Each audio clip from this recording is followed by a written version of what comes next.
10장을 다 같이 찾아주시기 바랍니다. 이제 노아의 후손들의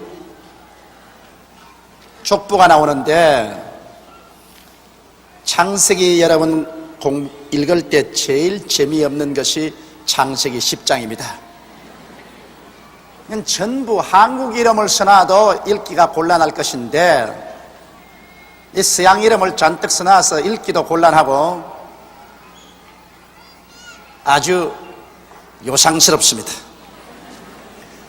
그러나 여러분께서 내용을 알고 보면 이거 굉장히 귀중한 족보입니다. 그럼 우리 한번 알아보십시다. 10장 1절로부터입니다.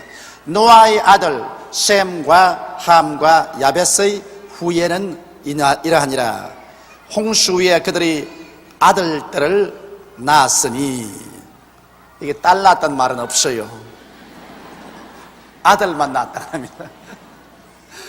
그러니 아들들만 하죠.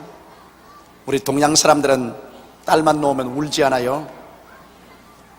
그것은 성경이 아들들만 중요해서 그런 것이 아니라, 성경은 혈통을 말하니까 혈통은 아들로 이어지는 것이기 때문에 아들들에 관한 이야기만 기록하고 있습니다. 그런데 여기 셈부터 말하지 아니하고 야벳부터 먼저 말하고 있습니다. 셈은 제일 나중에 말을 하고 있습니다.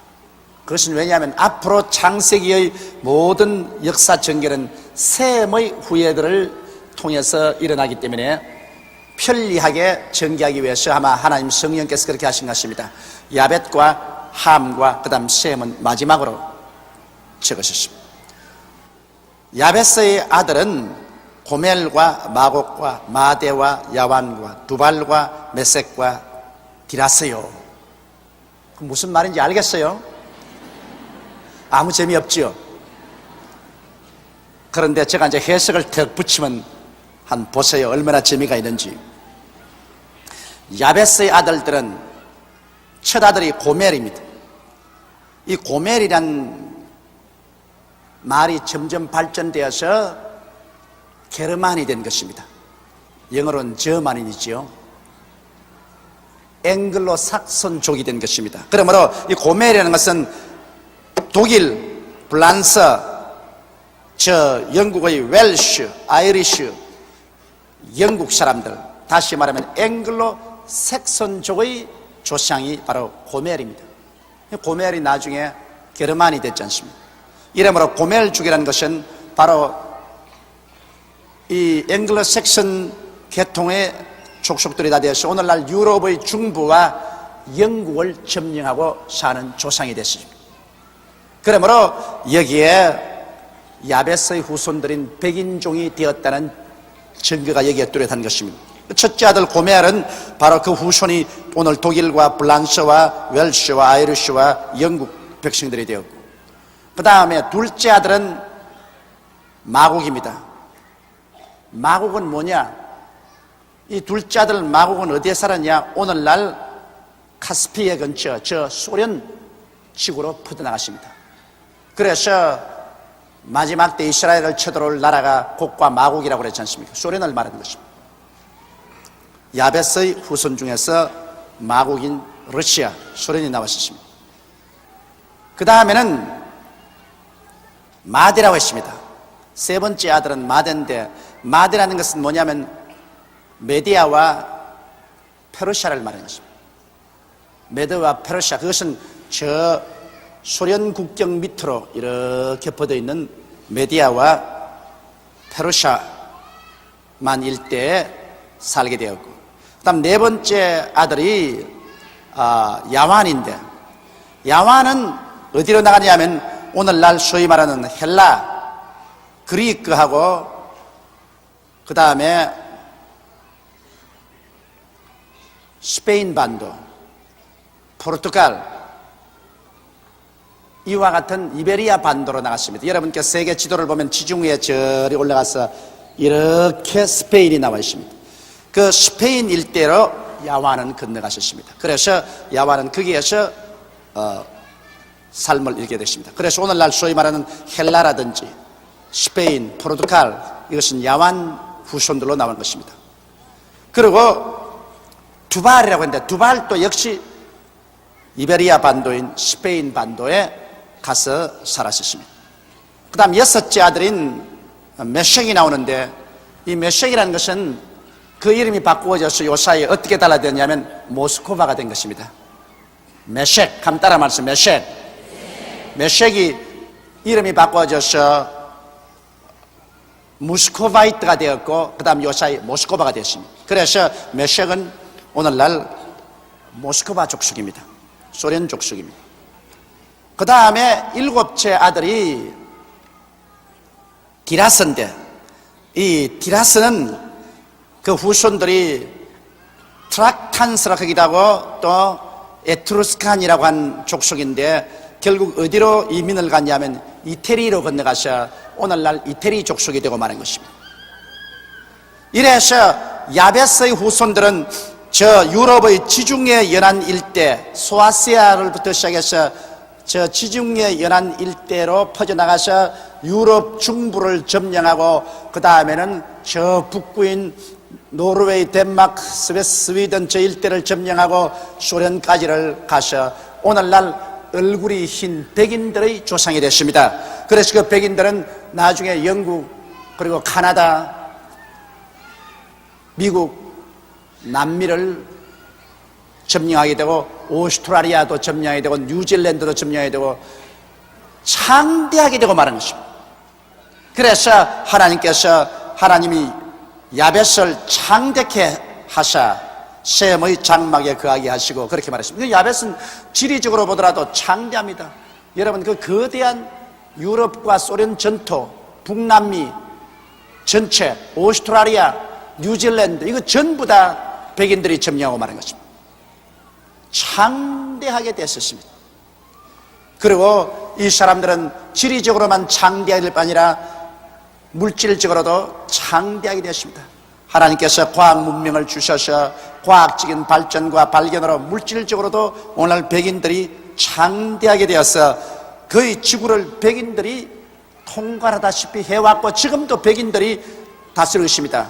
지금 소련 블록하고 미국 블록이 서로 응을거리고 싸우지만은 그 전부 다 야베스의 자손들이 서로끼리 어른거린 것입니다. 오늘날 세계는 지금 백인 세계예요. 백인들끼리 온 세계를 나누어 놓고 난 다음에 어른거리고 있습니다. 그만큼 백인 세계는 물질적으로 창대하고 말한 것입니다. 그래서 그 조상들 밑에 이제 자손들이 이렇게 많이 나왔는데, 그러면 자손들은 깊이 알아볼 필요가 없습니다. 이름만 읽어 나가면 되는 것입니다.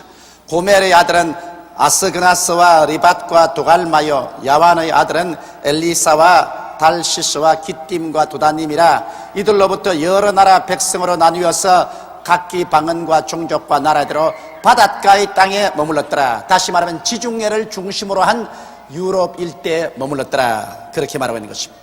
그러므로 백인들의 조상은 바로 야벳인 것입니다. 창대케 되었습니다. 그 다음 6절에 이제 함의 아들 보십시다. 함은 하나님 앞에 저주를 받은 아들 아닙니까? 노아의 벌거벗은 것을 보고 비웃다가 아버지의 저주를 받아서 함은 종 중에 종이 되라고 말했습니다.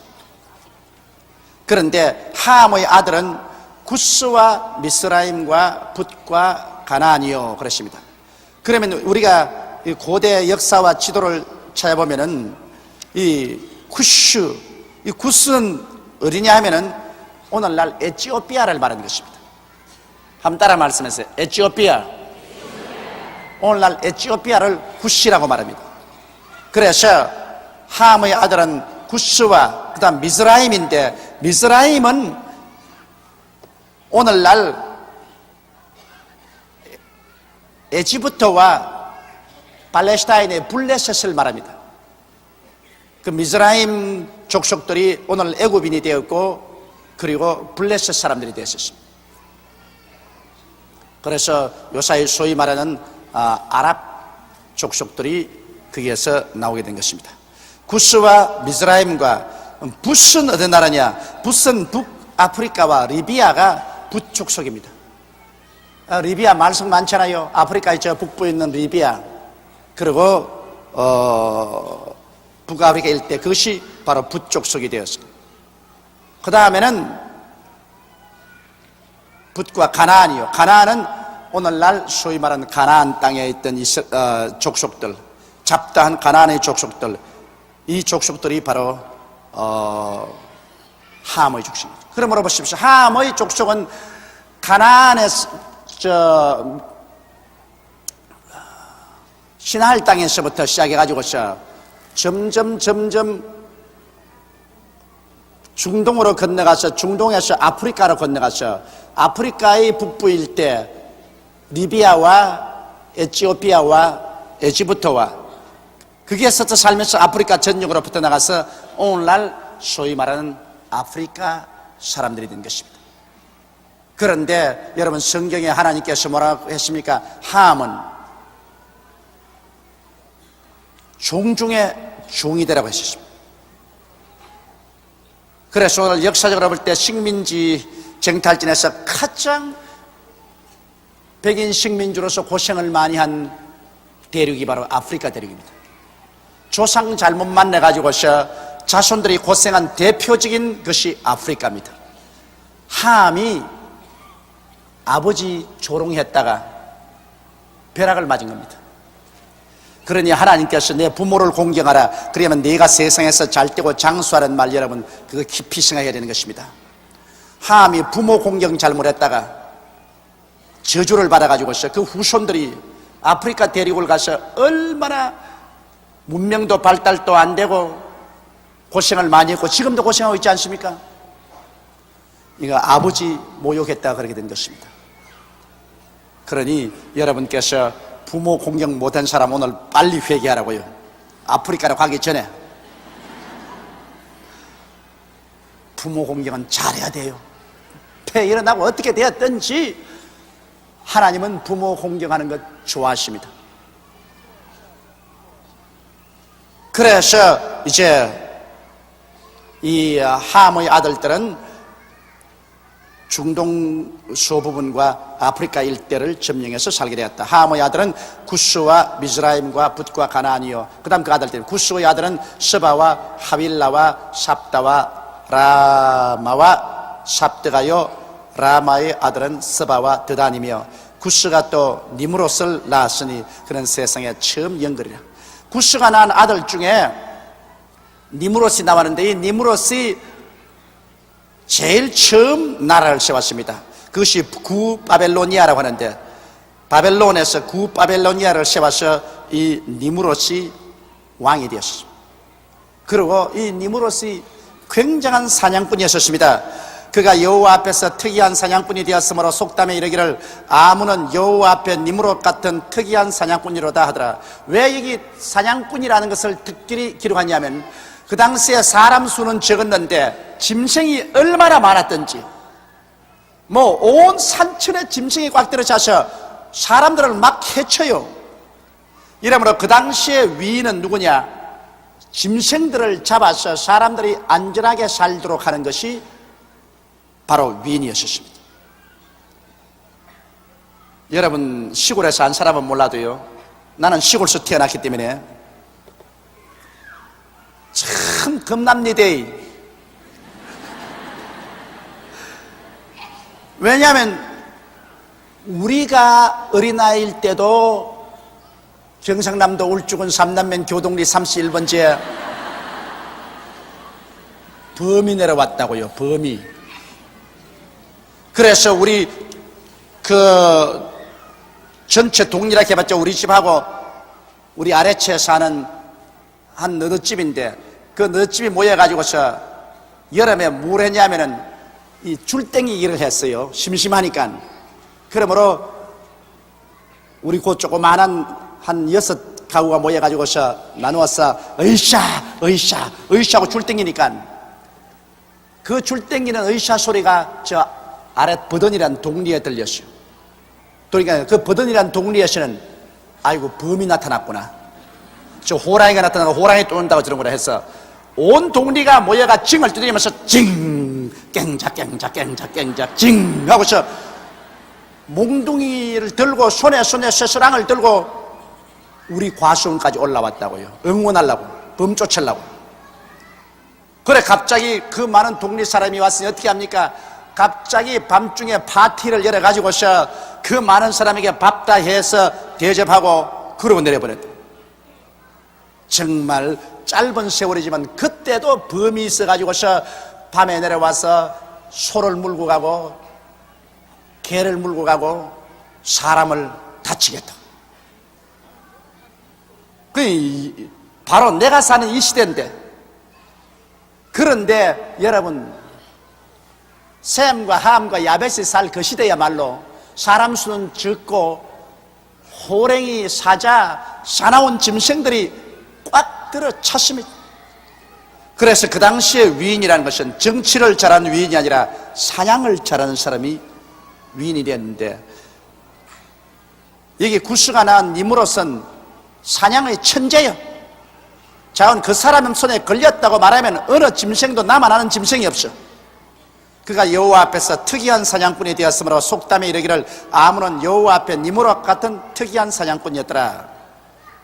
그래서 그는 구바벨로니아 첫 인간이 세운 나라의 임금이 되었고 그 아내의 이름이 세미라미스입니다. 그런데 이 세미라미스가 굉장히 영리한 여자입니다. 나라는 남자가 세우고 다스리기는 여자가 다스립니다. 그 부인 세미라미스가 바로 이 니므롯을 다스렸어요. 그런데 니므롯은 그런 영특한 왕이었지만은 일찌감치 죽어버렸습니다. 그러니까 세미라미스가 무슨 아이디어를 개발했냐면은 처녀가 잉태하여 반드시 아들을 낳아서 구세주가 온다. 그거 다 알고 있었어요. 그럼 창세기에서 여인의 후손이 뱀의 머리를 깨뜨릴 것이라 했으니까 세미라미스가 아이디어를 냈습니다. 모든 사람들이 니므롯을 존경했으니까. 니므롯이야말로 그 당시에 인류를 짐승에서 구원하는 구주라고 생각했습니다. 그러니까 세미라미스가 그 아이디어를 택해가지고 자기를 성모로 만들었습니다. 자기가 성모고 자기 남편인 니므롯을 자기 품에 안고 있는 그림을 그리겠습니다. 그러니까 참 무섭지요. 자기 남편도 되고 자기 아들도 됩니다. 실제는 니므롯이 자기 남편에도 불구하고 이 세미라미스가 그림을 그려서 자기가 성모가 되고 그 니므롯을 자기 아들로 만들었습니다. 그래서 자기가 낳았다고, 자기가 처녀의 몸으로 잉태해서 니므롯을 낳았다. 그래서 자기 성모가 되고 이 니므롯을 성자로 만들었습니다. 이래서 만든 최초의 종교가 바벨론 종교입니다. 이 바벨론 종교가 그때 출발해서 온 세계로 퍼져가는 인류들에게 퍼져나갔습니다. 그래서 온 세계 근원적인 기초적인 종교가 이 바벨론 종교입니다. 그런데 왜 내가 이 말을 하냐면 성모가 성자를 안고 있다. 어린 애기, 옴짝달슨 어린 애기를 안고, 그래서 어린 애기가 구세주는 구세주지만은 그 어린 애기에게 가기 위해서는 성모를 통해야 가야 된다는 것을 세미라미스가 만들었는데, 이 바벨론 종교가 왕성하기 때문에 카톨릭교가 주 300년에 국교로서 선포되었을 때, 콘스탄틴 대제가 국교로 선포했을 때 어찌하든지 카톨릭교하고 그 당시 세계에 평만했던 이 바벨론 종교를 정치적으로 합치려고 생각을 했죠. 그래서 그 당시에 로마의 총감독하고 인원을 해가지고서 카톨릭교를 이 바벨론교하고 혼합을 시켰습니다. 그래서 오늘날 카톨릭교에서 여러분 성모 마리아가 어린 애기 예수를 이렇게 안고 있지 않습니까? 이거를 그대로 바벨론 종교 그와 합치기 위해서 똑같이 했다고. 바벨론 종교의 세미라미스는 우리 성모다. 바벨론 종교에서 니므롯은 바로 예수 그리스도다. 그래서 바벨론 종교하고 합쳐버린 것입니다. 결혼을 지켜버린 것입니다. 그러고 난 다음에 오늘날 소위 말하는 교황이 있고 그 다음에 뭐 추기경, 대주교, 주교 뭐 쭉 나온 이거 전부 바벨론 교회에서 가지고 있던 종교적인 전통이요 제도입니다. 이걸 카톨릭하고 합쳐가지고서 카톨릭교를 만들어버렸는데 이것은 기독교의 타락입니다. 그래서 오늘날 카톨릭에서 여러분 집진하는 이 예식 가운데 언제나 성모 마리아를 자꾸 찬양을 하고 성모 마리아를 통해야 그 아들 예수께로 갈 수 있다는 이러한 교리를 만든 것은 성서적인 교리는 아닙니다. 이것은 이 니무로스의 아내 세미라미스가 만든 구바벨론 종교인 것입니다. 이러므로 가톨릭 교회에서도 물론 순수하게 예수를 믿고 구원받는 사람이 많이 있지만, 그러나 그 가톨릭이라는 그 자체는 그것은 바벨론 종교와 혼합 종교인 것입니다. 순수한 기독교는 아닌 것입니다. 어떻게 해서 여러분 천지와 만물을 지으신 하나님의 아들을 언제나 성모 마리아 품에 안게 하실 가톨릭 교회 가십시오. 성모 마리아 아니고는 꼼짝도 못하게 만들어놨습니다. 그래서 성모 마리아를 신의 어머니라고 만들었습니다. 신의 어머니. 마리아는 평범한 사람입니다. 평범한 한 처녀인데 그 처녀가 완전히 예수 그리스도 의지할 수 없도록 어린아이를 만들어서 그래 이래놓고 난 다음에 언제나 신의 어머니인 성모 마리아에게 가야 예수를 믿을 수 있도록 이렇게 만들어놨습니다. 여기에서 반발해서 종교개혁을 해서 일어난 것이 마르틴 루터르가 오직 예수를 믿음으로 구원을 얻는다는 진실한 성경의 진리를 복구시킨 것입니다. 그러므로 이 니무롯에 대한 그 이야기는 참 깊은 배경입니다. 바로 사탄이 이 니무롯과 세미라미스를 통해서 벌써 기독교를 부패하게 하기 위해서 그 옛날부터 작전을 세운 것입니다. 그래서 기독교의 가장 바벨론 종교와의 혼합한 형태가 오늘 가톨릭 교회인 것입니다. 물론 가톨릭 교회도 지금 예수를 전도하니까 신실하게 예수를 믿고 구원받는 사람 많이 있어요. 그러나 가톨릭이라는 그 체제는 사탄의 위가 있는 체제입니다. 그 체제는 하나님의 인정받는 체제가 아닙니다. 그것은 바벨론 종교와 혼합 체제인 것입니다. 이것을 우리가 잘 알아야 돼요. 막 야간 니무롯은 그와 같은 영특한 사람이었는데 그런 니무롯을 성자로 만들어가지고 종교를 만든 것은 세미라미스라는 그 아내가 들어가지고 만든 것입니다. 그러므로 여러분 어디 가도 여성들이 문제는 문제입니다. 아담을 타락시킨 것도 하와가 타락시켰고 그 다음에 바벨론 종교를 만들어가지고서 오늘날 거대한 기독교 단체인 가톨릭교를 혼합시켜버린 것도 바로 니무롯의 아내 세미라미스 때문에 그렇게 되었기 때문에 여자 잘 만나야 살지 잘못 만나면 박살난다고. 그러므로 여러분께서 딸들 잘 키우라고요. 딸들 잘 키워. 딸들을 예수 잘 믿게 해서 주님 중심으로 서도록 해놓으면 시집 가면 온 시집 식구를 다 구원하고 살려버린다고. 그리고 딸을 잘못 키워놓으면 박살을 내버려. 박살을 그냥. 그러니 그 여성의 힘이 굉장히 크기 때문에 마귀가 어찌한지 여성을 파괴하려고 합니다. 어찌한지 여성을 부패시켜 가지고서 하나님께 반역하는 세계를 만들기 위해서 마귀가 총력을 기울입니다. 그건 여성의 영향력이 그만큼 크기 때문인 것입니다. 남자보다도 마귀는 여자에게 더 덤벼듭니다.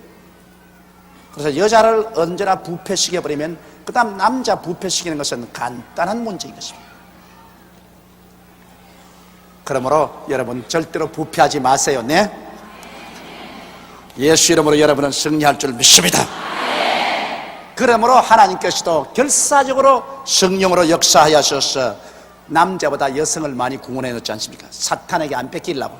하나님은 더 많은 여성을 구원해 가지고서 성령을 채워놓고 그래서 남자의 세계를 구원하려고 역사하는 것입니다. 그렇기 때문에 하나님과 사탄의 사이에서 맹렬한 전쟁이 일어나고 있는 것은 여성을 두고 전쟁이 더 심히 일어나고 있다고요. 남성을 두고 일어나고 있지 않습니다. 여성을 두고 맹렬한 전쟁을 하고 있습니다. 누가 더 많이 빼앗느냐. 그래서 교회로 가면 여자들이 남자보다 훨씬 많은 이유가 그게 있는 것입니다.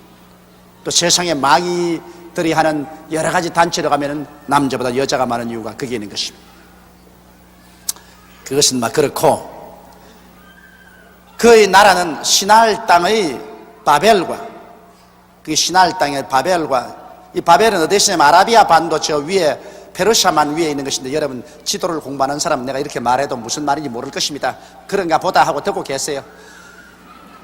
바벨과 그 다음 메렉과 아갓과 갈레에서 시작되었으며, 그가 그 땅에서 아수르로 나아가 니느웨와 로보딜과 갈라와 및 니느웨와 갈라 사이의 레센이는 큰 성이라를 건축하였으며, 미스라임은 루딤과 아나밈과 르아빔과 납두힘과 바두루심과 가슬루힘과 갑두림을 낳았더라. 블레셋이 갑두림에서 나왔더라. 블레셋이라는 것은 바로 저 팔레스타인을 말하는 것입니다.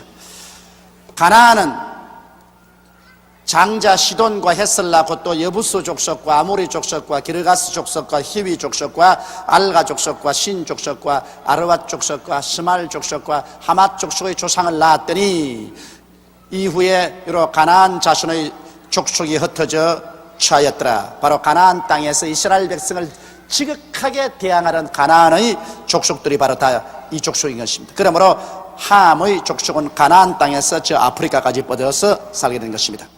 가나안의 지경은 시돈에서부터 그라를 지나 가사까지와 수돔과 고모라와 아드마와 스보임을 지나 라사까지였더라. 이들은 함의 자손이라 각기 족속과 방언과 지방과 나라대로 이었더라. 그래, 여러분 보시다시피 여기 야벳은 모두 다 백인종이 되었고, 이제는 함 족속은 팔레스타인 이 중동에서부터 시작해서 아프리카로 되었으니까 다 얼굴색이 검은 사람이겠습니다. 중동에 있는 사람들도 여러분 다 얼굴이 좀 덜 검지 않아요. 그러나 아프리카로 내려갈수록 새카마지는 것입니다. 그래서 백인동하고 이제는 검은 민족으로 하나님께서 그렇게 만드는 것입니다. 그 다음에 이제 셈 족속을 봅시다. 셈은 장자인데, 셈은 어디에서 사느냐 한번 보십시다. 셈은 에벨 온 자손의 조상이요 야벳의 형이라. 그에게도 자녀가 출생하였으니 셈의 아들은 첫째가 엘람입니다. 여러분, 엘람은 어느 곳에 있으냐면, 요사이 말하면 아라비아 반도가 이렇게 있어가지고서 그 다음엔 페르시아로 넘어오는데, 요사이 소위 말하는 이락과 이란 있잖아요. 이락과 이란 국경지대에 살았습니다. 요사이 신문과 텔레비를 보니까 왜 그 페르시아만으로 배가 기름실을 갖다가 그냥 이란의 폭격을 맞아가지고 배가 많이 빠지지요. 바로 그 지경입니다. 그러니까 아시아 아닙니까? 완전히 아시아거든. 아라비아 반도 저 북쪽 오늘날 이락과 이란 지경, 그게 바로 엘람이 살한 지경이었습니다. 엘람은 그게 살았고, 그 다음에 두 번째 아들은 아수르입니다. 아수르도 역시 엘람 바로 조금 더 북쪽으로 올라가서 살았었습니다. 그것도 역시 아시아 지역인 것입니다. 아수르, 아시리아 아니고요.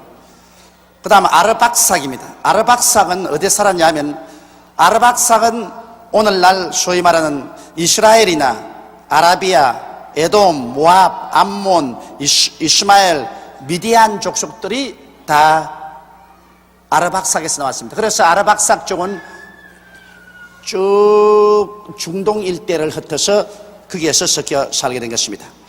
그 다음에는 룻은 어디를 갔느냐 하면은 오늘날 소위 말하는 소아시아, 터키 있죠. 터키.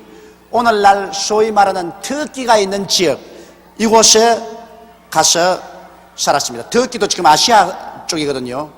그러므로 룻은 소아시아 쪽이 되었고, 그 다음에는 아람입니다. 아람은 오늘날 시리아가 아람인 것입니다.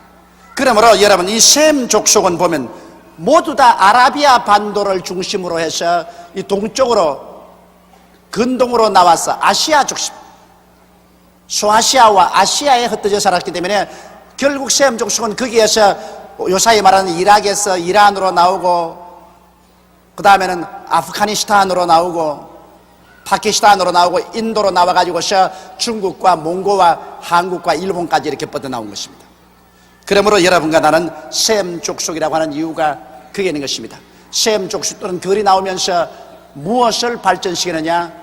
종교를 발전시킨 것입니다. 하나님께서 셈 족속에게는 종교적인 사명을 주셔서 셈 족속을 통해서 불교도 나오고 유교도 나오고 유대교도 나오고 기독교도 나오고 마호메토 교도 나오고 세계의 모든 종교는 셈 족속에서 출발을 한 것입니다. 그래서 세계의 나라들이 다 셈의 장막에 들어와 있게끔 그렇게 된 것입니다. 그 다음 아람의 아들은 우스와 훌과 게델과 맞으며 아르박삭은 셀라를 낳고 셀라는 에벨을 낳았으며 에벨은 두 아들을 낳고 하나의 이름은 벨렉이라 하였으니 그때 세상이 나뉘었더라. 그때 세상이 나뉘었다는 것은 뭐냐면 그때 가서야 비로소 이제는 셈 족속은 아시아를 점령하고 야벳 족속은 지중해 저 유럽을 점령하고 함은 근동에 중동에서부터 아프리카를 점령해서 대륙이 나누어졌다는 것입니다. 그 전때까지는 뭐가 뭔지 모르게 한 곳에 살았는데 바로 이 벨렉 시대에 와서는 이제는 완전히 구라파, 아프리카, 아세아로 세계가 쫙 갈라졌다는 것입니다. 그때 세상이 나뉘었으며 벨렉의 아우 이름은 욕단이며 욕단은 알모닷과 셀렙과 하살마액과 예라와 하도람과 우살과 니글라와 오발과 아비마엘과 스바와 오빌과 하윌라와 요밥을 낳으시니 이들은 다 욕단의 아들이며 그들이 거하는 곳은 메사로부터 스발로 가는 길의 동편산이었더라. 이 메사로부터 스발로 가는 동편산은 아라비아 지역을 말하는 것입니다. 오늘날 사우디아라비아 말입니다. 사우디아라비아 지역에서 살고 거기에서 더 올라가서 동편으로 아람이 살고 그 다음에는 아슈르가 살고 아라박삭은 거기에서 저 소아시아로 나가 사는 것입니다. 이들은 셈의 자손이라 그 족속과 방언과 지방과 나라대로였더라. 이들은 노아 자손의 족속들이요 그 세계와 나라대로 홍수 위에 이들에게서 땅의 열국 백성이 나뉘었더라. 재미있습니까 없습니까? 재미있죠? 그 족보를 따져보면 여러분 우리가 어디에 속하는가 그것을 알게 되는 것입니다. 여러분은 어느 족속에 속하지요? 셈 족속에 속합니다. 그러므로 셈 자녀들은 종교심이 많습니다. 오늘날 가장 아시아 민족이 종교 인구가 많고 종교심이 많습니다. 그런데 대개 이 종교들이 사탄에게 묶인 잘못된 종교에 잡혔는데 참된 종교는 예수를 믿고 하나님을 섬기는 것인데 이 셈 족속 중에서 가장 예수님을 순수하게 열심히 잘 믿는 나라가 우리 한국이 되었다는 것입니다. 여기에서 자랑할 것이 있다 그 말인 것입니다. 왜냐하면 하나님께서는 셈 족속에게는 종교적 사명을 주었는데 그 종교적 사명 중에서도 가장 올바르게 믿는 구원받는 신앙의 길은 우리 대한민국 사람에게 보여주신 것입니다. 그러므로 우리 한국이 종교적인 사명이 있다. 하나님이 우리 한국을 버리지 않는다는 이유가 여기에서 나오는 것입니다. 아무리 해도 한국이 가라앉아버리면 이제 아시아에서 셈의 후손 중에서 올바르게 하나님 믿는 나라가 없어져 버리고 말아요. 왜냐하면 원래는 하나님께서 이스라엘을 택해서 세우려고 했는데 그 이스라엘은 먼저 하나님을 배반해버리고 그 다음 나머지 하나님을 믿는 나라는 지금 순수하게 믿는 나라는 한국이 가장 중심적인 나라인 것입니다. 그 이외에는 셈의 후예들이지만은 보십시오. 저 아랍은 완전히 마호메토 교회 점령되었지요. 인도는 힌두교회 점령이 되었지요. 동남아는 불교의 점령이 되어버렸지요. 인도네시아는 힌두교에 잡혀있지요. 필리핀은 카톨릭으로서 막 완전히 지방 종교하고 섞여서 범벅이 되어버렸죠. 그 다음 일본은 불교와 우상천지가 되어버렸죠. 순수하게 예수 그리스도를 믿고 하나님을 경외하며 불꽃같이 일어나는 증거의 나라는 지금 반도 허리가 잘린 대한민국 1천만 성도인 것입니다. 그러므로 하나님께서 우리나라를 절대로 마귀에게 안 내놓겠다고 딱 잡고 계시기 때문에 떨어지면 낙동강하다가 살아나고 떨어지면 낙동강하다가 살아나는 이유가 다 거기 있는 것입니다. 여러분 우리가 잘나서 살아났다고 생각하면 그 큰 오해입니다. 좌우가 내가 김일성이 같으면 벌써 한국을 먹었을 것입니다. 한국을 먹을 수 있는 기회가 많았어요. 4.19 났을 때도 한국을 먹을 수가 있고 그리고 5.16 군사혁명 이후에도 한국 정치 사태가 혼란할 때 먹을 수 있는 기회가 많았어요. 더구나 광주 사태가 일어나서 광주 전체가 불탈 때 그때 먹을 수 있는 기회가 눈앞에 다가왔습니다. 그리고 월남이 망할 때, 그러니까 미군이 그냥 월남에서 군대를 뽑고 미국 여론이 들끓어서 한국에도 군대를 뽑으라고 하고 야단날 그때 좌우간 김일성이가 한국을 먹을 수 있는 그것이 눈앞에 환하게 보이는데 그때 눈이 어두워서 못 먹었어요.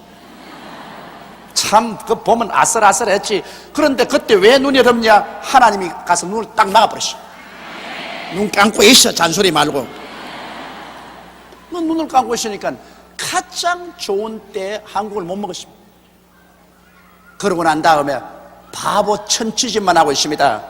그게 뭐냐면 우리 아웅산 사건에 우리 외교 사절을 폭탄으로 죽이는 것, 이거 얼마나 마이너스인지 모릅니다. 그러다 그런 바보 짓을 해가지고서 온 세계 테러 국가로 지명을 받고, 더구나 요번에 온 세계가 한국으로 다 오는데, 소련하고 중공까지 다 올림픽에 오는데 여기에 올림픽 못 오게 하려고 칼기에 폭탄 장치를 해서 터뜨린, 이건 바보나 하지 정신 바른 사람은 안 합니다.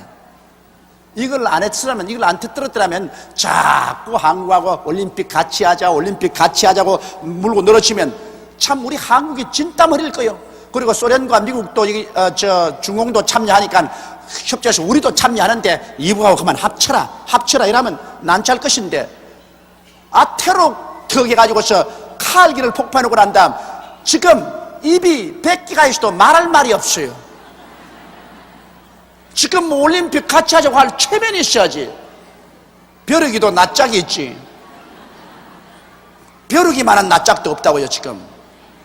그래 지금 자꾸 자기들은 그런 것 안 했다고 척 오리발을 내밀지만은 김연희가 살아있는데 어떻게 부인을 할 수가 있어요? 눈이 또렷또렷하게 살아있는데. 이래서 하나님께서 김일성이로 하여금 자기가 판 올무에 자기가 빠지도록 만들고 있는 것입니다. 그냥 일찌감치 김일성이가 손드는 게 좋습니다. 왜냐? 우리 한국은 뒤에 하나님이 손을 턱 잡고 계십니다. 하나님이 저 작전에 김일성이가 장군아 그러면 하나님이 멍군 켜버립니다. 하나님하고 장기를 떠서 이길 수가 있어요? 지금은 하나님이 자꾸 멍군하고 있지만 나중에 좀 이제 세월이 가서 하나님이 장군아 큰 날이면 그때는 박살 난다고. 하나님이 공격적으로 나와서 장군하고 달라들면 이제는 김일성이가 멍군할 자리도 없다고요. 그 날이 곧 다가온다고요. 그러니 하나님과 같이 하시면 아무 누구도 도저히 해할 수가 없는 것입니다. 우리 한국은 이와 같은 의미에서 하나님이 같이 계시고 이 나라를 하나님이 크게 영육간에 부흥을 시키고 축복을 해 주셔서 주님 오시기 마지막 기간 동안에 온 세계 기독교의 불꽃을 일으키려고 하는 것입니다. 온 세계를 신앙의 잠에서 깨어 일어나도록 충격을 주는 이러한 나라를 만들려고 하나님이 작정하고 계시는데 누가 하나님의 작정을 파괴해 계십니까? 그러므로 우리 한국은 이 시점에 참으로 한국이 잘 살 수 있는 길은 다른 것 없어요. 예수 믿는 길밖에 없습니다. 뭐 다른 여러 가지 국가적인 시책과 정책을 세우는 것, 그거 다 인간적인 것이고, 온 국민이 회개하고 대통령으로부터 온 국민이 모두 다 주님 앞에 무릎을 꿇으면 하나님의 성령이 비같이 쏟아질 터인데 뭐 그러면 일시에 우리나라가 잘 되게 되는 것입니다. 이러므로 우리나라는 뭐래도 예수 잘 믿어야 돼요. 예수 잘 믿으면 이건 뭐 문제없이 신속하게 세계적인 국가로서 부상을 하게 되는 것입니다. 그래서 우리는 이제 야벳들도 보았고 셈, 함도 보았고 이제는 셈 족속도 보았습니다. 이제는 여러분 지도를 턱 펴고 보시면 하하, 셈의 족속은 저 아라비아 반도에서 저 이락과 이란과 파키스탄, 아프가니스탄, 파키스탄, 네팔, 인도, 저 몽고, 중국 대륙을 통해서 이렇게 내려왔구나. 그 다음 함은 저 팔레스타인 일대를 통해 가지고서 저 북부 아프리카를 통해서 아프리카 전역을 점령했구나.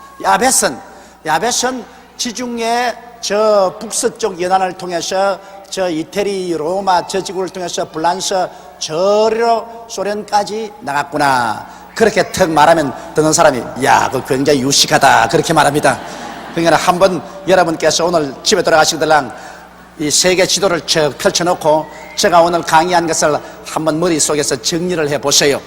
그러면 여러분께서 성경을 아는데 굉장한 도움이 되실 것입니다. 자, 그러면 이제 11장으로 들어가십시다. 온 땅의 구음이 하나요 언어가 하나였더라. 이것은 이제 셈과 함과 야벳 족속이 아직 나누어지기 전에 시날 땅에서 일어난 사건을 여기에 기록한 것입니다. 온 땅의 구음이 하나요 언어가 하나요. 말도 하나고 발음도 하나라는 것입니다. 발음도 하나예요. 말은 하나라도 발음이 여러분 틀릴 때가 많잖아요. 한국같이 좁은 나라도 말은 같지만은 여러분 경상도 말, 전라도 말, 충청도 말, 서울 말, 그리고 평안도 말, 저 한경도 말, 이 조그만 손바닥한 나라 말은 같지만은 발음이 얼마나 틀리잖아요. 아주 놀랄만합니다. 영국도 한 가지예요.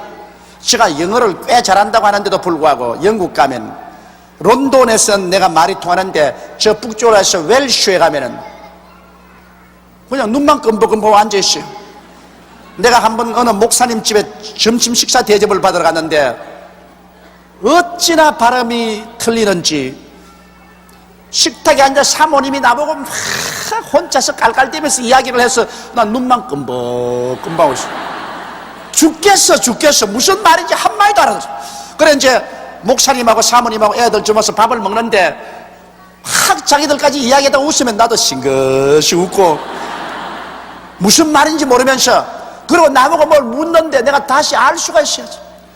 글을 써주면 알겠는데 말로서는 모르겠어. 그렇게 발음이 다릅니다.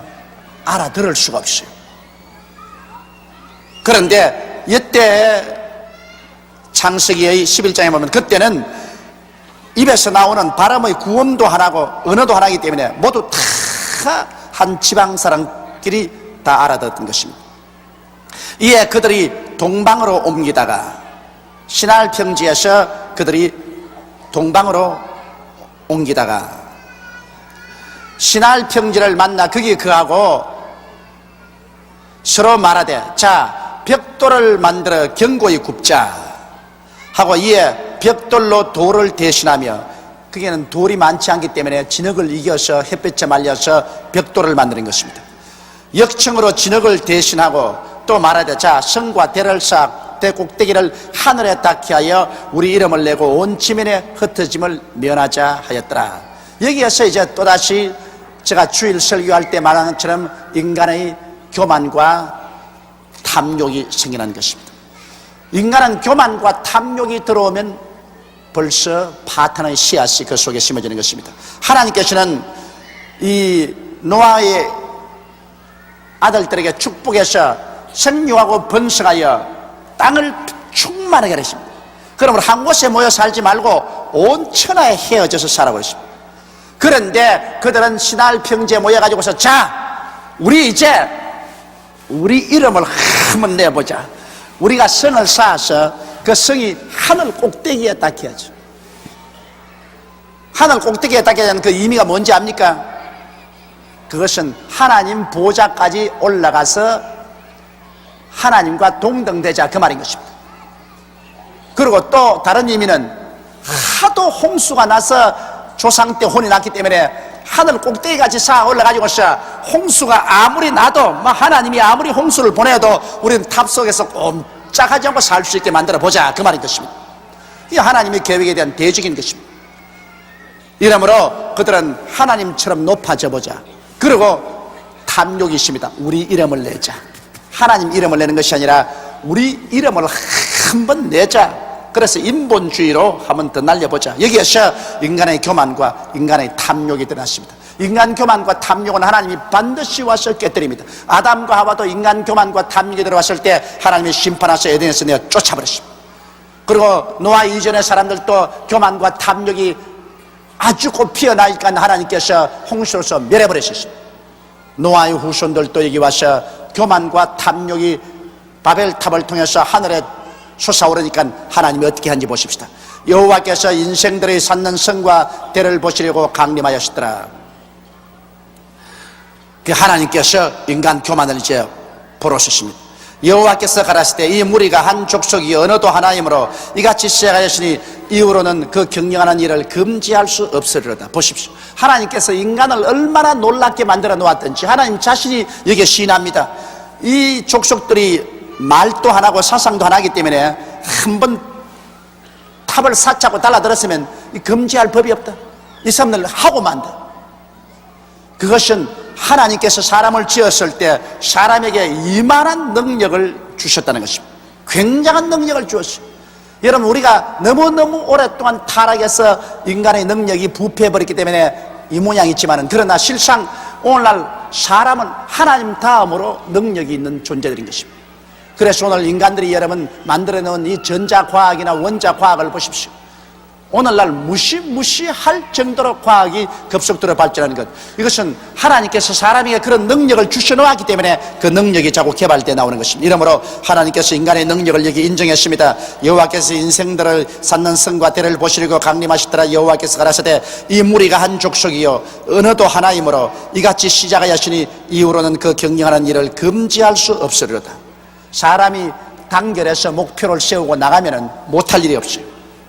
우리 여의도 순복음교회 같이 50만 성도가 단결해서 목표를 세우고 하져가면은 못할 일이 없어요.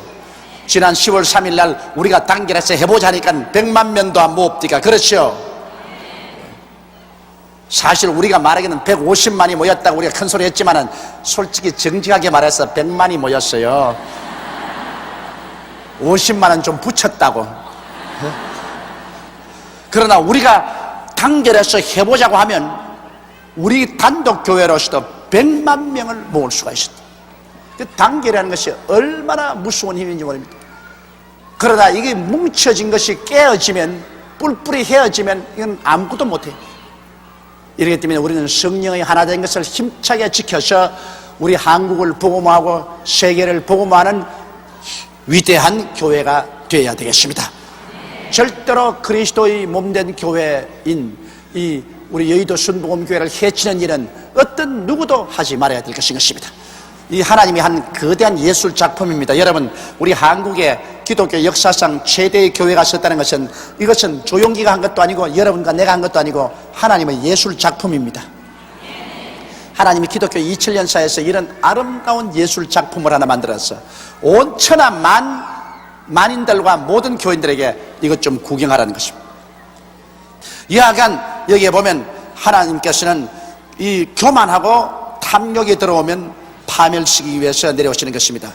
이래서 하나님이 하신 말씀을, 자, 우리가 내려가서 거기서 그들의 언어를 혼잡케 하여 그들로 서로 알아듣지 못하게 하자 하시고, 여호와께서 거기서 그들을 온 지면에 흩으신 거로 그들이 성삿길을 거쳤다.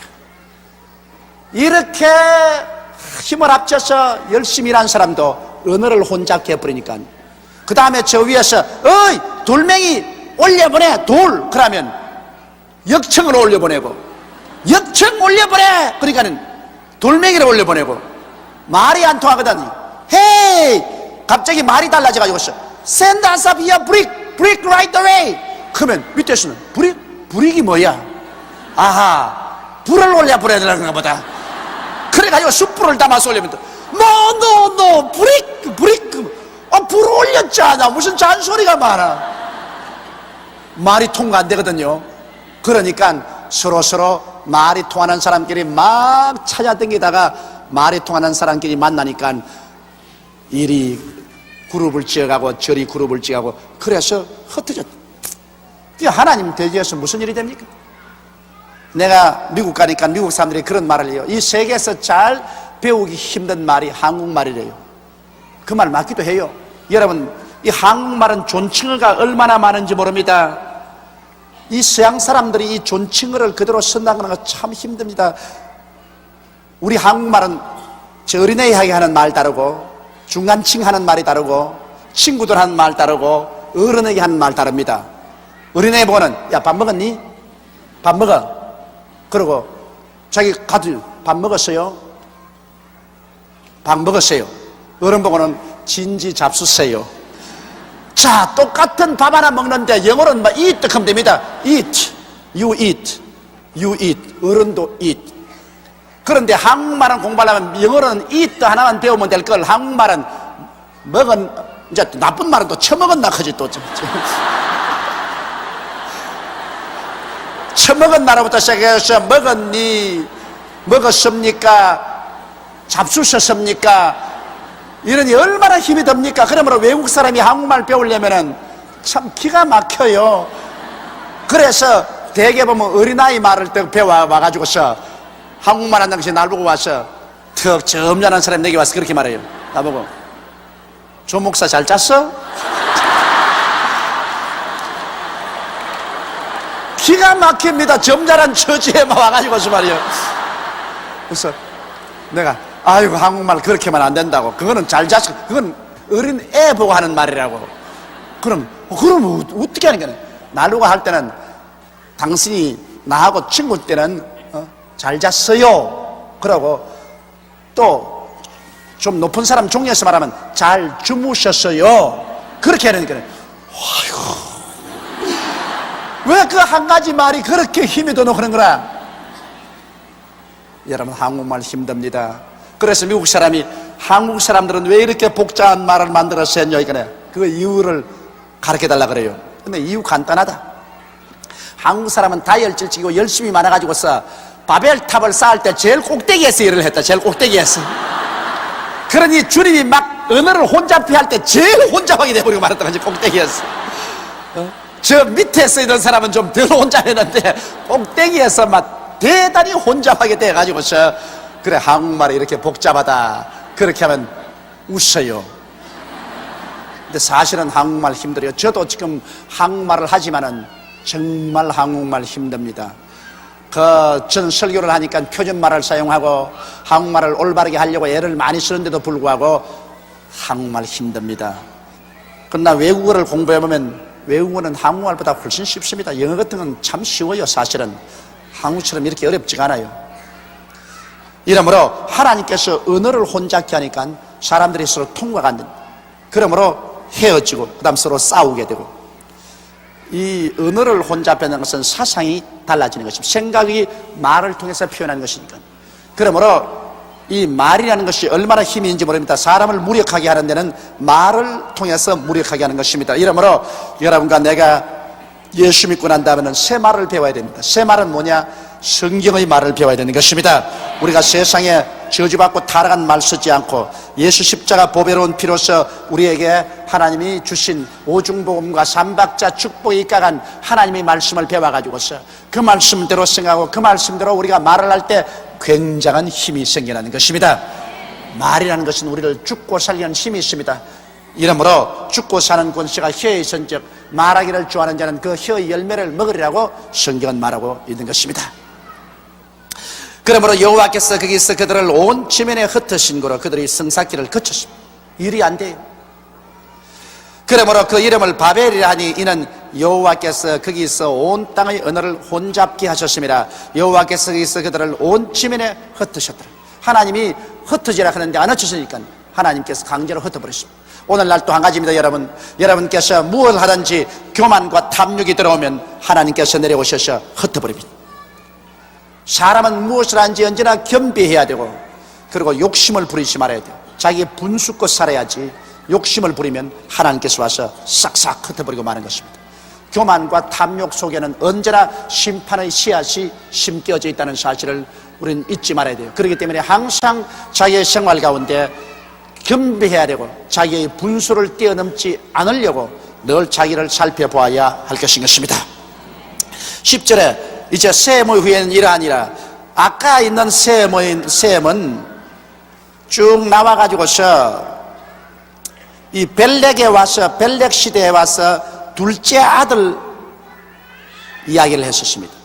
벨렉의 아들을 둘 낳았는데 그 둘째 아들 욕단의 계통으로서 아라비아 반도에서 살아나가는 사람인데, 이제는 저 팔레스타인으로서 온 벨렉의 맏아들 계보를 여기에 또 새로 말하고 있습니다. 왜냐하면 이 맏아들 계보를 통해서 아브라함이 태어났기 때문에요.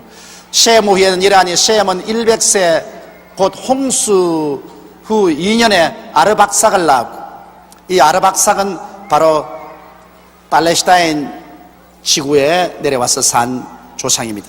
아르박삭을 낳았고, 아르박삭을 낳은 후에 500년을 지내며 자녀를 낳았으며, 아르박삭은 35세 셀라를 낳았고, 셀라를 낳은 후에 403년을 지내며 자녀를 낳았으며, 400년 동안 애를 낳았으니 얼마나 많이 낳았겠노? 참 생각해봐도 기가 막혀. 셀라는 30세 에벨을 낳았고, 에벨을 낳은 후에 403년을 지내며 자녀를 낳았으며, 참 부인들 고생 많이 했어. 이렇게 많은 애를 낳았으니 얼마나 고통스럽겠어. 에벨은 34세에 벨렉을 낳았고, 벨렉을 낳은 후에 430년을 지내며 자녀를 낳았으며, 벨렉은 30세에 러우를 낳았고, 러우를 낳은 후에 209년을 지내며 자녀를 낳았으며, 러우는 32세에 스룩을 낳았고, 스룩을 낳은 후에 207년을 지내며 자녀를 낳았으며, 스룩은 30세에 나홀을 낳았고, 나홀은 낳은 후에 200년을 지내며 자녀를 낳았으며, 나홀은 29세에 데라를 낳았고, 데라를 낳은 후에 119년을 지내며 자녀를 낳았으며, 데라는 70세 아브라함과 나홀과 하란을 낳았더라. 바로 아브라함의 계통을 말하기 위해서 이렇게까지 말한 것입니다. 그러므로 여러분, 여기 셈의 족속 가운데는 아라비아 반도를 통해서 저 동쪽으로 이렇게 나온 셈 자손이 있고, 그 다음에 한 족속은 이리 팔레스타인 중동으로 나간 자손들이 요사이 말하는 이스라엘이는데, 그런데 지금 이스라엘로 나간 이 자손이 적자고요. 마지입니다. 마지. 그러니까 그 아버지의 혈통을 이은 마지 작속이 일어나고, 둘째 아들 자손들이 어딜 나갔느냐 하면은 모두 다 우리 이 아시아로 나왔었어요.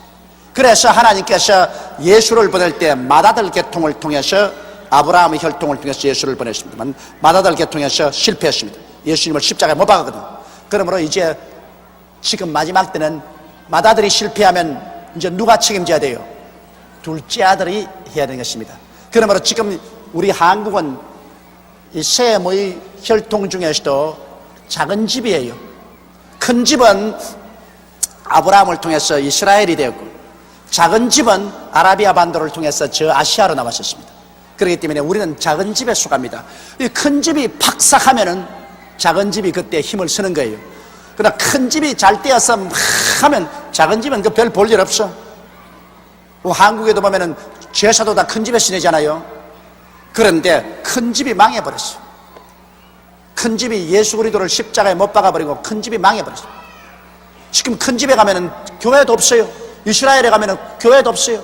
지금 이스라엘 민족은 사실은 셈 족속이 큰 집 족속입니다. 큰아버지 족속인데 아직 기독교가 없어요. 그런데 작은 집은 찾아오면 그래도 한국 같은 곳에 기독교가 있어요. 그러니 큰 집이 배반하고 나갔으니 하나님은 이제 작은 집을 사용할 때가 온 것입니다. 이러므로 우리 때가 온 거예요. 그럼 우리로 봐서는 큰 집이 좀 왁삭한 것도 좋은 일이에요. 큰 집을 보기는 안 됐지만은 뭐 큰 집이 망했으니까 작은 집이 한번 깃발 날리는 거지. 그래서 아까 처음 말한 것은 작은 집 혈통을 쭉 말했습니다. 10장에서는. 그리고 11장에 와서는 큰 집 혈통을 말한 것은 큰 집 혈통에서 예수님이 태어나기 때문에 큰 집 혈통을 이렇게 말하고 있는 것입니다. 그래서 데라의 후예는 이러하니, 데라는 바로 아브라함의 아버지였습니다. 데라는 아브라함과 나홀과 하란을 낳았고, 하란은 롯을 낳았으며, 데라의 이 막내가 롯을 낳았으며, 하란은 그 아비 데라보다 먼저 본토 갈대아 우르에서 죽었더라. 그래 막내가 아버지 먼저 죽었어요. 아주 불효 자식입니다. 여러분, 불효 중에 가장 큰 불효가 부모 먼저 죽는 것이 가장 불효입니다. 그래서 이 하란은 불효예요. 하란은 그 아비 데라보다 먼저 본토 갈대아 우르에서 죽었더라. 아브라함과 나홀이 장가를 들었으니 아브라함의 아내의 이름은 사레며. 그런데 이 혈통을 보면은 사레는 누구였느냐? 아브라함의 아버지 데라가 낳은 딸입니다. 이복 동생이에요. 이복 동생. 그러니까 아마 데라가 부인을, 아브라함의 어머니 이외에 또 다른 부인을 데리고 있었어요. 그래서 데라가 아브라함은 낳을 뿐 아니라 또 다른 부인을 통해서 사례를 낳았어요. 그래서 어머니는 다른데 아버지는 같아요. 그렇기 때문에 아브라함이 자꾸 가는 것마다 사태가 여의치 않으면 너 오빠라 그래라, 오빠라 그래라, 그런 이유가 있어요. 전혀 이유 없는 건 아니에요. 왜냐면 아버지는 같으니까, 이복 동생이니까. 좋을 때는 여보 그거, 나쁠 때는 너 동생이다, 알았지, 오빠라 그래라. 그래서 아브라함이 자꾸 그런 유혹에 떨어진 것입니다. 이러므로 아브라함은 이복 동생인 사레와 결혼했고, 나홀의 아내 이름은, 그 다음 아브라함의 동생 나홀은 아내 이름은 밀간이 하란의 딸입니다. 이것은 조카하고 결혼을 했습니다. 자기 막내 동생 하란이 죽었는데 그 죽은 하란이 낳은 딸이 있어요. 그러니까 하란이 낳은 딸하고 결혼했었으니까 조카하고 결혼한 것입니다. 그러니까 우리 옛날 우리 조상 아브라함의 집안 보면은 콩가루 집안이야. 이복 동생하고 결혼하지, 그렇지 않으면 큰아버지가 조카하고 결혼을 하지, 뭐 이런 콩가루 집안이야. 그러므로 우리 조상 자랑할 것 없어. 절대로 행위로서 하나님 앞에 자랑할 것 아무도 없어요. 우리 믿음으로 예수님이 자비를 얻어서 구원받지 뭘 집안 자랑할 게 뭐가 있어요. 그러므로 아브라함의 아내 이름은 사레며 나홀의 아내 이름은 밀간이 하란의 딸이요 하란은 밀가의 아비며 또 이스가의 아비더라. 이 성경이 얼마나 정직합니까 여러분. 그래서 나는 하나님 성경을 사랑합니다. 성경은 여러분, 하나님 성령이 적었는데 하나님의 성령은 여러분 거짓말을 안 합니다. 성경이 하나님이 적은 책인 게 이 하나님의 백성들의 그 내면 생활을 조금도 감추지 않고 적나라하게 그대로 적었습니다. 사람이 적은 것 같으면 여러분 나쁜 것은 다 빼버리고 좋은 것만 싹 적을 거 아니겠습니까? 그런데 나쁜 것 좋은 것 그대로 다 적어버렸어요. 그래서 성경은 정직한 책입니다. 그럼 이렇게 된 인간들도 하나님이 구원하신다, 그걸 생각할 때 얼마나 감사한지 말로 다 할 수가 없는 것입니다. 그 다음 사레는 잉태하지 못함으로 자식이 없었더라. 데라가 그 아들 아브람과 하란의 아들 손자 롯과 그 자부 아브라함의 아내 사레를 데리고, 그러니까 그 자부, 자기 딸도 되고 자부도 되고, 참 편하기는 편하죠. 그렇잖아요. 딸도 되고 자부도 되니까 얘야 크기도 하고 며느라 크기도 하고 참 편리하겠는데. 사레를 데리고 갈디아 우르에서 떠나 가나안 땅으로 가고자 하더니 하란에 이르러 거기서 거하였으며, 데라는 205세를 향수하고 하란에서 죽었더라. 그래서 그 데라가 아브라함과 자기 딸이요 며느리인 사레와 그 다음 막내 손자죠, 손자인 롯을 데리고서 가나안 땅으로 가려고 하다가 하란에서 머무는 동안에 나이가 많아 죽었습니다. 그리고 아브라함이 그 하란에서 굉장히 복을 받았어요. 사업이 잘 돼가지고서 굉장히 땅도 사고 그 일가 친척도 다 불러가지고